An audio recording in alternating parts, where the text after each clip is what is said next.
Perbuatan mana kan pertanyaan gitu. Perbuatan mana yang harus diakui? Kalau memang tidak melakukan kan tidak. Baik, kemudian yang berikutnya salah satu yang memberatkan juga adalah Kuat Ma'ruf dianggap tidak mau mengakui perbuatannya. Ini bagaimana, Pak Irwan? Perbuatan mana kan pertanyaan gitu. Perbuatan mana yang harus diakui?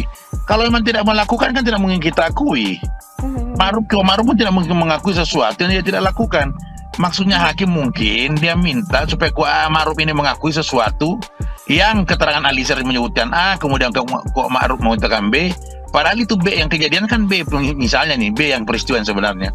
Kalau tidak cocok dengan keterangan Eliezer dianggap tidak mengakui, tidak sejalan dengan keterangannya Eliezer. Ini contohnya.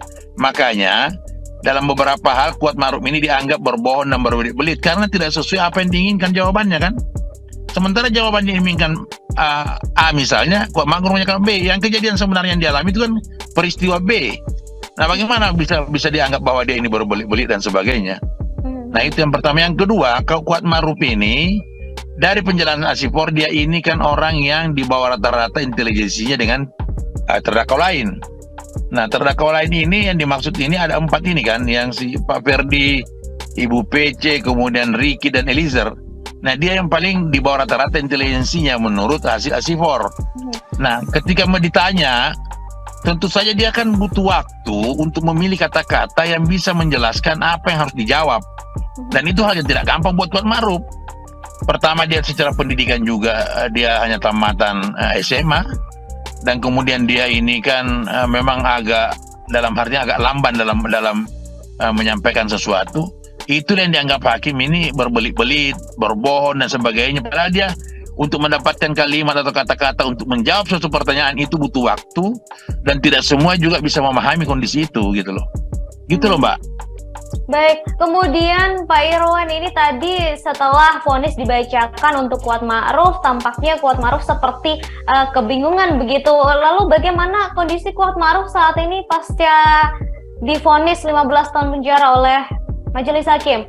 Iya, kebingungan tadi yang dimaksud itu karena dia merasa dia tidak pernah melakukan, artinya menghilangkan nyawa orang. Kemudian dia tidak pernah berencana menghabisi nyawa si Joshua. Nah, hal-hal itu yang dia bingung, kenapa harus dihukum kan itu. Nah, itu yang dia bingung, apa yang mendasar dia harus dihukum, dia kan tidak paham.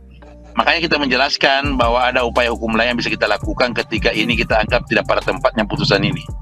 Nah, itu yang sementara kami akan lakukan, dan memang betul apa yang Mbak sampaikan tadi bahwa dia agak merasa kebingungan karena di beberapa pertemuan dia dari awal persidangan sampai sekarang dia masih bingung. Apa yang membuat dia harus berada di posisi sebagai terdakwa, sementara dalam peristiwa-peristiwa yang terjadi mulai dari Magelang, perjalanan ke Saguling dan di Saguling dan di Duren 3, tidak satu pun yang mengindikasikan bahwa dia terlibat dalam peristiwa tersebut. Olehnya itu dia merasa bingung, siapa yang saya bunuh dan saya berencana dengan siapa Pak sampai harus dianggap ikut terlibat dalam pembunuhannya Joshua.